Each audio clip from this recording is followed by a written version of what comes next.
حبیبہ محمد وآلہ وسلم۔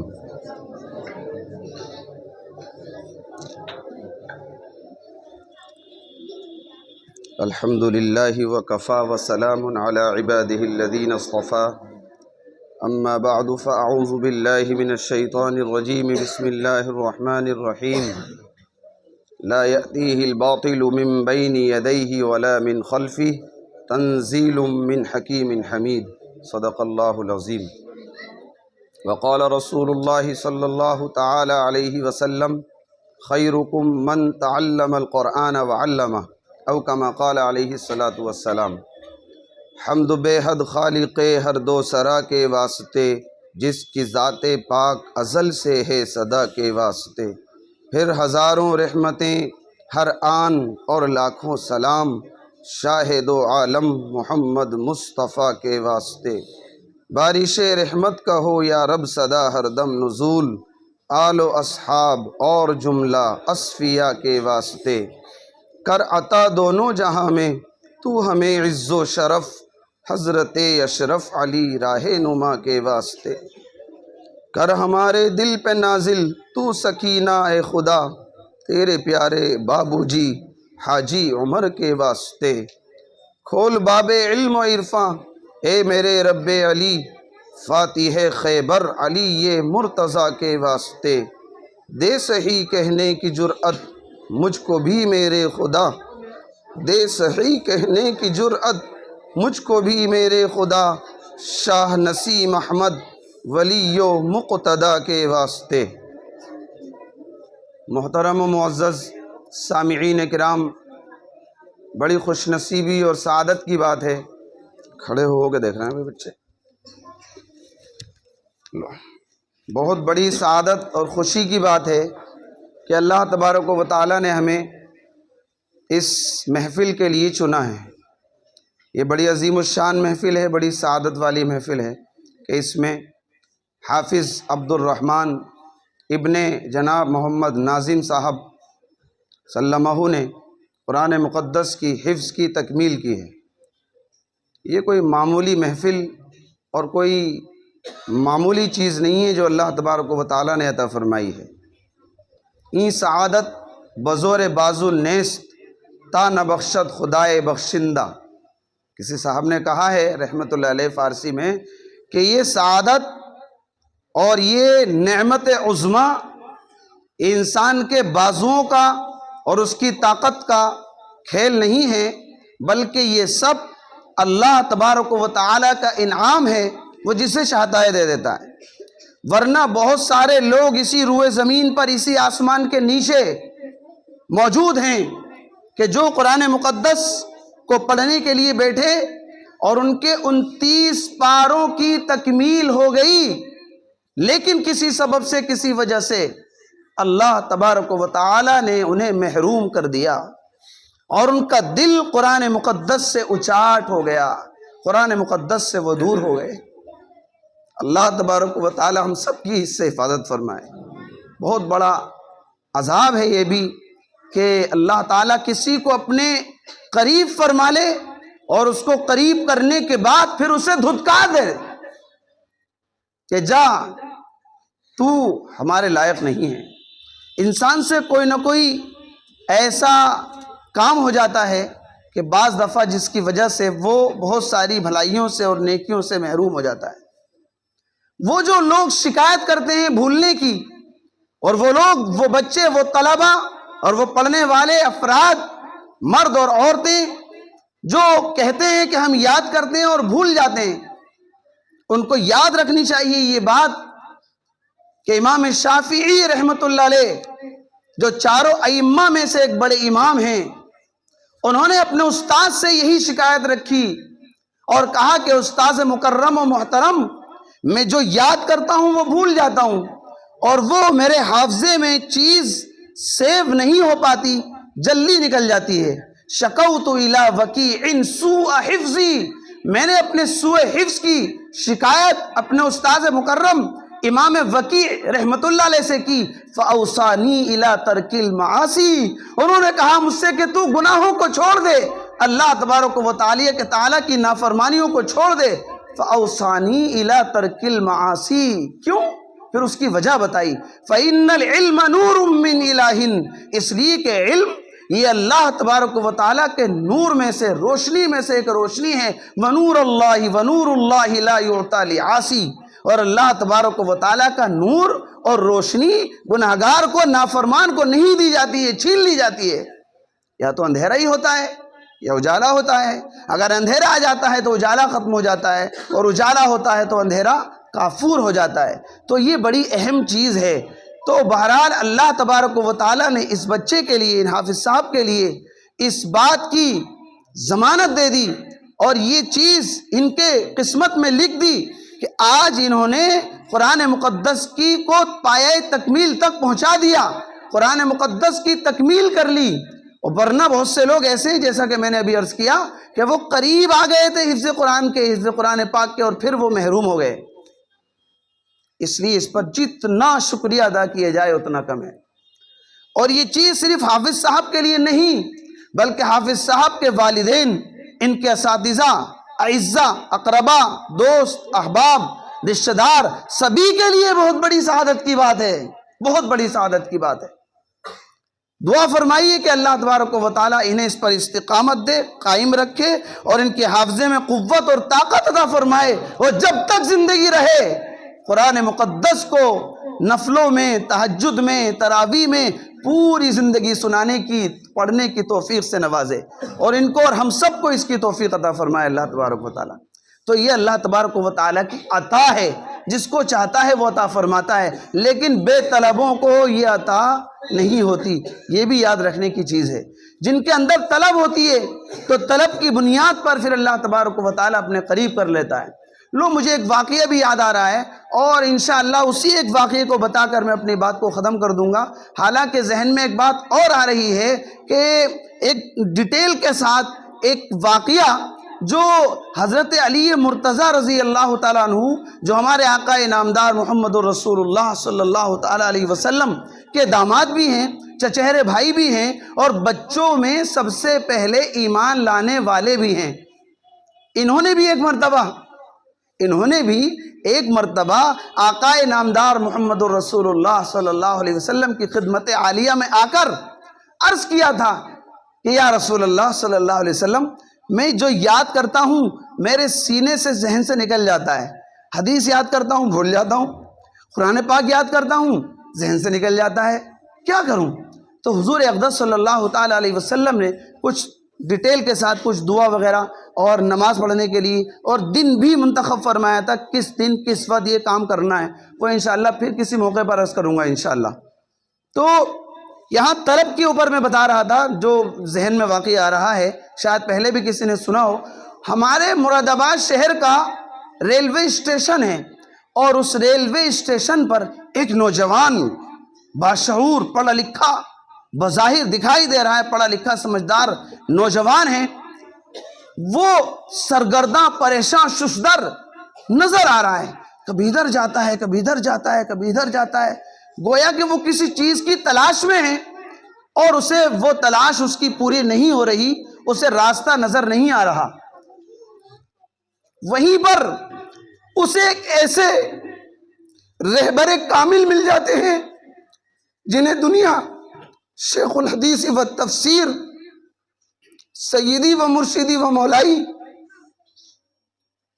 حضرت مولانا نسیم احمد صاحب نور اللہ مرقدہ کی ملاقات ہو جاتی ہے۔ یہ وہ رہبر کامل ہے کہ جس نے صرف روئے زمین پر مراد آباد شہر کے باشندوں کو نہیں، بلکہ اطراف عالم میں پھیلے ہوئے بہت سارے لوگوں کو گمراہی کی دلدل سے نکال کر راہ راست پر لگایا تھا۔ یہ وہ رہبر کامل ہے کہ جس نے اپنے بیانات کے ذریعے سے، کتابوں کے ذریعے سے، عام جمعے کے خطاب کے ذریعے سے، رات کو تفسیر قرآن مجید کے ذریعے سے، روحانی تربیت کے ذریعے سے ہزار افراد کی زندگیوں میں انقلاب پیدا کر دیا تھا۔ وہ وہاں مل جاتے ہیں۔ حضرت بھی کہیں سے آ رہے تھے، تو ریلوے اسٹیشن پر جب اس نوجوان کو دیکھا ہے کہ پریشان ہو رہا ہے، ادھر سے ادھر جا رہا ہے، غازی اسلام رحمۃ اللہ علیہ اس کے پاس گئے، کہا کہ بیٹا کیا بات ہے، کیوں اتنے پریشان ہو رہے ہو، کوئی پریشانی، کوئی ضرورت، کوئی الجھن؟ کہا کہ انکل کیا بتاؤں، میں گورکھپور کا رہنے والا ہوں، غیر مسلم ہوں، گورکھپور کا رہنے والا ہوں، غیر مسلم ہوں،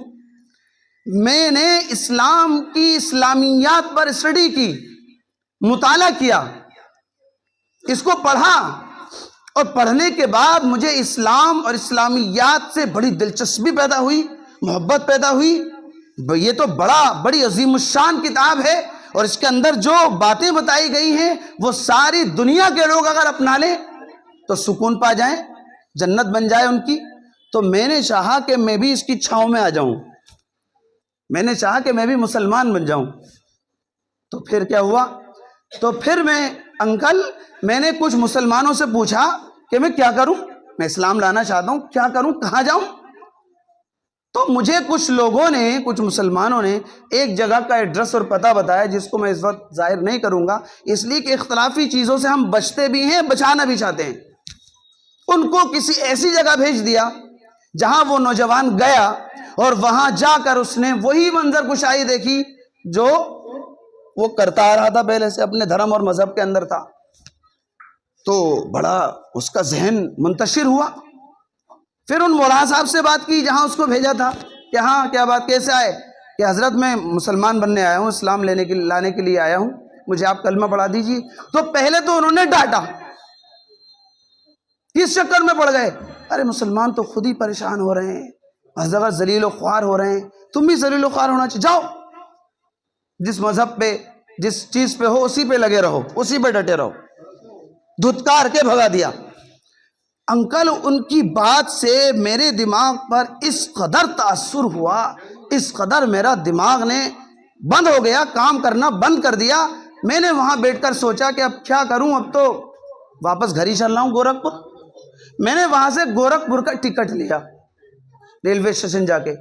ٹکٹ لینے کے بعد چونکہ دماغ تو میرا صحیح کام کر نہیں رہا تھا، میں ایک ٹرین کھڑی ہوئی تھی اس میں بیٹھ گیا۔ انکل وہ ٹرین مراد آباد آ رہی تھی۔ تو اس طرح میں غلطی سے بجائے گورکھپور جانے کے مراد آباد ریلوے اسٹیشن اتر گیا، اور مائنڈ میرا آج بھی اس وقت بھی صحیح طریقے سے کام نہیں کر رہا، میں کروں تو کیا کروں۔ غازی اسلام سیدی و مرشدی و مولائی، جن کا نام نامی جتنے پیار اور محبت سے لیے جائے اتنا کم ہے، یہ کوئی ایک بندہ نہیں ہے جو اس مذہب کو چھوڑ کر مسلمان ہوا تھا۔ حضرت کی دعوت بڑی انمول تھی اور بڑی البیلی تھی کہ بڑے بڑے گناہگار آتے تھے اور مچل جاتے تھے بیان کو سن کر، اور توبہ کر لیا کرتے تھے۔ نہ جانے کتنے بے داڑھیوں والوں نے داڑھیاں رکھ لیں، بے نمازیوں نے نمازیں شروع کر دیں، نہ جانے کتنے شرابیوں نے شراب کی لت کو چھوڑ کر اس سے توبہ اور استغفار کر لی۔ اسی طرح بہت سارے غیر مسلم لوگ بھی اسلام دھرم کے اندر آ گئے اور اس کی چھاؤں میں آ گئے۔ لیکن یہ فار ایگزامپل، یہ ایک واقعہ بتا رہا ہوں جو میرے ذہن میں اس وقت آ گیا، اس نعمت کی وجہ سے، جو نعمت حافظ عبد الرحمن سلمہ کو اللہ تعالیٰ نے دی ہے۔ تو کہنے لگے کہ بیٹا تمہیں منزل مل گئی، تم اب صحیح منزل پر آ گئے، بھٹکے نہیں ہو، غلط نہیں آئے ہو، اللہ تعالیٰ نے تمہیں صحیح منزل پر پہنچا دیا ہے، آؤ میرے ساتھ چلو، آج سے تم میرے بیٹے ہو اور میں تمہارا باپ ہوں۔ قربان جائیے اس نوجوان کے کہ جسے اپنے وقت کا شیخ الحدیث و تفسیر بیٹا بنا رہا ہے اور اپنے آپ کو اس کا باپ کہہ رہا ہے کہ آج سے میں تمہارا باپ ہوں۔ کیا خوش نصیبی تھی اس کی۔ اور گھر لائے، گھر آ کر ناشتہ پانی کھانا وغیرہ کھلایا، وہ تو ایک حضرت کی ایک عام عادت تھی سبھی کے لیے، کھانا پانی وغیرہ کرایا، اور اس کے بعد اسے کلمہ پڑھایا، اسلام کے اندر داخل کیا، مسلمان بنایا، اور کہا کہ بیٹے اب اسلام لانے کے بعد سب سے پہلا کام نماز ہوتا ہے اور قرآن پاک ہوتا ہے، لہٰذا اب تم قرآن مقدس سیکھو اور نماز سیکھو۔ حضرت نے خود جا کر مدرسہ امدادیہ جو شاہی کے قریب ہے منڈی چوک میں، وہاں جا کر حضرت نے ان کا داخلہ کرایا، اس نوجوان کا قرآن اس نے چونکہ دلچسپی تھی، تعلق تھا اور صحیح منزل مل گئی تھی، روحانیت کا ایک مرکز اسے مل گیا تھا، روشنی مل گئی تھی، تو حضرت کی توجہات بھی پھر اس پر پڑ رہی تھیں اور دعاؤں میں بھی وہ خاص طور سے شامل ہو گیا تھا۔ مدرسہ امدادیہ کے اندر اس نوجوان نے جو مسلمان ہوا تھا بہت جلدی ناظرہ قرآن مقدس پڑھ لیا، بہت جلدی، پھر حفظ بھی شروع کر دیا، اور حضرت نے ان کے جو متعلقہ استاذ تھے ان سے بھی خصوصی توجہ کی درخواست کی۔ حضرت نے کہا کہ بھئی ایسے ایسے بچہ ہے اور اس پر آپ خاص توجہ دیں، اور تم کھانا پانی ساری ضروریات تمہاری اس کی کفالت نسیم احمد کرے گا رحمت اللہ تعالی علیہ، ساری کفالت اس کی وہ کرنے لگے۔ کچھ ہی دن گزرے تھے کہ اس نوجوان نے غازی اسلام رحمت اللہ علیہ سے فرمایا کہ انکل مجھے اس طرح سے شرم آتی ہے، غیرت آتی ہے کہ میں ہٹا کٹا نوجوان ہوں اور میں آپ کے یہاں کھانا وغیرہ کھاتا ہوں، اگر آپ اجازت دیں تو میں یہ چاہتا ہوں کہ میں کچھ جو خالی وقت ملتا ہے مدرسے کے ٹائم سے الگ اس میں کچھ کام دھام کر لوں۔ جب حضرت نے اس کی نوجوان کی جب اس قدر لجاجت دیکھی تو کہنے لگا تو بیٹا کیا کر سکتے ہو تم؟ کہا کہ انکل میں ٹائپنگ جانتا ہوں۔ اسمبلی گیٹ پر اس وقت بہت زیادہ ٹائپنگ ہوتی تھی، ٹائپنگ کرنے والے ہوتے تھے، تو حضرت نے خود وہاں پر اس کو سیٹ کر دیا۔ وہ روزانہ 2 گھنٹے ٹائپنگ کرتا تھا اور اس کے ماہانہ اسے تقریباً 200 روپے ملتے تھے۔ اس وقت کافی کام چل جاتا تھا۔ حضرت کیا رہتا رہا، حفظ کرتا رہا 22 پارے حفظ کے مکمل کر لیے حضرت کی توجہات اور دعاؤں کی برکت سے۔ اس کے بعد اللہ تبارک و تعالیٰ کی طرف سے بخار وغیرہ آتا ہی رہتا ہے، بخار آیا اور بخار کی وجہ سے حالت زیادہ بگڑی، اور اس کی وجہ سے مولانا آ رہے ہیں آگے لے لینا انہوں۔ جب بخار کی وجہ سے حالت زیادہ بگڑی، ٹریٹمنٹ بھی کروایا حضرت نے، دوا دارو دلوائی، لیکن اللہ تبارک و تعالیٰ کو کچھ اور ہی منظور تھا۔ اللہ تبارک و تعالیٰ کی طرف سے اس بچے کی، اس نوجوان کی موت واقع ہو گئی۔ مولانا آگے آ جائیے، ارے حضرت نے فرمایا کہ اس بچے کی موت واقع ہو گئی، 22 پاروں کا حافظ، بس لاسٹ ہو گیا ہے۔ حضرت نے فرمایا مجھے غم بھی ہوا کہ ایسا البیلا نوجوان اور ایک ہیرا وہ قرآن مقدس کے اسلام کے قریب آیا اور پتہ نہیں، اور حضرت نے فرمایا میں نے کیا کیا امیدیں لگا رکھی تھی، کیسا اسلام کا علمبردار بنے گا، لیکن اللہ کو کچھ اور ہی منظور تھا، اللہ نے اسے اپنے پاس بلا لیا۔ یہ تو غم ہوا۔ خوشی اس بات کی ہوئی کہ سرکار دو عالم صلی اللہ تعالی علیہ وسلم کا ارشاد گرامی ہے، جو آدمی طلب علم کے دوران مر جاتا ہے، یعنی علم کے حصول کے دوران، علم کے حصول کے درمیان میں، اسٹوڈنٹ لائف میں، قرآن مقدس ہو یا دینیات سے متعلق جو بھی ہو، اسٹوڈنٹ لائف میں اس کی جو مر جاتا ہے تو کتنا بڑا درجہ اسے ملتا ہے۔ فرمایا حدیث مبارکہ کو ذکر کیا حضرت غازی اسلام رحمت اللہ علیہ نے کہ کل قیامت میں اللہ تبارک و تعالیٰ اسے ایسے درجات عالیہ عطا فرمائے گا کہ صرف وہ نبی نہیں ہوگا، نبی تو نہیں ہوگا، نبی کے علاوہ جتنے درجات عالیہ ہیں، شہید کا، صالحین کا، نیکوکار کا، جتنے بھی درجات ہو سکتے ہیں نبی کے علاوہ، صدیق کا، سب اس کو مل جائیں گے۔ اتنا بڑا اس کو مقام اللہ تبارک و تعالیٰ عطا فرمائے گا۔ تو خوشی اس بات پر ہوئی کہ اللہ تبارک و تعالیٰ نے ابھی چند دنوں پہلے یہ ایمان لایا تھا اور کچھ ہی مہینوں کے اندر اتنا بڑا انقلاب برپا ہو گیا کہ اللہ تبارک و تعالیٰ نے اس بچے کو کہاں سے کہاں پہنچا دیا، کہ کتنا بڑا انعام کل اس کو قیامت میں ملنے والا ہے۔ اس لیے بھائی یہ کوئی معمولی چیز نہیں ہے۔ ہمارے حضرت غازی اسلام رحمۃ اللہ علیہ تکمیل قرآن کریم کے موقع پر بہت کہتے تھے، میں بھی اسی کا نقالچی ہوں اور نقل کرنے والا ہوں، میں بھی اس بات کو عرض کرتا ہوں اور عرض کر رہا ہوں کہ جو پڑھے ہوئے لوگ نہیں ہیں مردوں میں، اور عورتیں جو سن رہی ہیں وہ بھی، نوجوانوں میں، بھائی کچھ وقت نکالو اور مرنے سے پہلے قرآن مقدس کو پڑھ لو۔ یہ بڑی عظیم دولت ہے، اس لیے کہ ایک مسلمان ہو، مرد ہو عورت ہو، مسلمان اس کا نام ہو، اور اس کے باوجود وہ اس دنیا سے جب جائے تو بغیر قرآن پاک کے چلا جائے، اتنی بڑی عظیم الشان دولت کو لیے بغیر قبر میں چلا جائے، یہ کتنی بڑی یہ خسران ہے، کتنا بڑا نقصان ہے۔ اس لیے اس مجلس کے اندر ارادہ کریں وہ لوگ جو پڑے ہوئے نہیں ہیں، اور جو عورتیں مستورات بیٹھی ہوئی ہیں وہ بھی ارادہ کریں کہ وہ وقت نکال کر اپنے وقتوں میں سے مصروفیات کے زمانے میں اس کے باوجود کچھ وقت نکالیں گے، 15 منٹ 20 منٹ آدھا گھنٹہ، اور وہ قرآن مقدس کو سیکھیں گے۔ اگر پڑھتے پڑھتے موت آ گئی تو دیکھ لو کتنا بڑا، ابھی میں نے بتایا ہے حدیث مبارکہ کے حوالے سے، کتنی بڑی نعمت مل جائے گی۔ اور اگر پڑھ گئے تو سبحان اللہ، پھر اسے پڑھتے رہنا آپ۔ اور جو پڑھے ہوئے ہیں وہ اس کو اپنے کاموں میں سے کام بنا لیں کہ وہ روزانہ سارے کاموں کے ساتھ ساتھ قرآن مقدس کی تلاوت بھی کریں، تاکہ ان کی روحانیت میں اضافہ ہو، ان کے گھروں سے شیاطین جنات چلے جائیں، اور ان کی تمام جو پریشانیاں ہیں تکلیفیں ہیں وہ ختم ہو جائیں۔ حضرت کی باتیں ایسی یاد آتی رہتی ہیں، ہم نے زیادہ پڑھا لکھا تو ہے نہیں، لیکن چونکہ حضرت غازی اسلام رحمۃ اللہ علیہ کی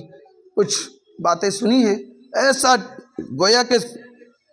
سمندر سا ابل رہا ہے قرآن مقدس کے تعلق سے، لیکن چونکہ وقت بہت ہو گیا، انشاءاللہ کسی اور موقع پر عرض کر دوں گا۔ اللہ تبارک و تعالیٰ سے دعا فرمائیے جو کچھ کہا سنا گیا اس پر عمل کی توفیق سے نوازے۔ وآخر دعوانا ان الحمد للہ رب العالمین۔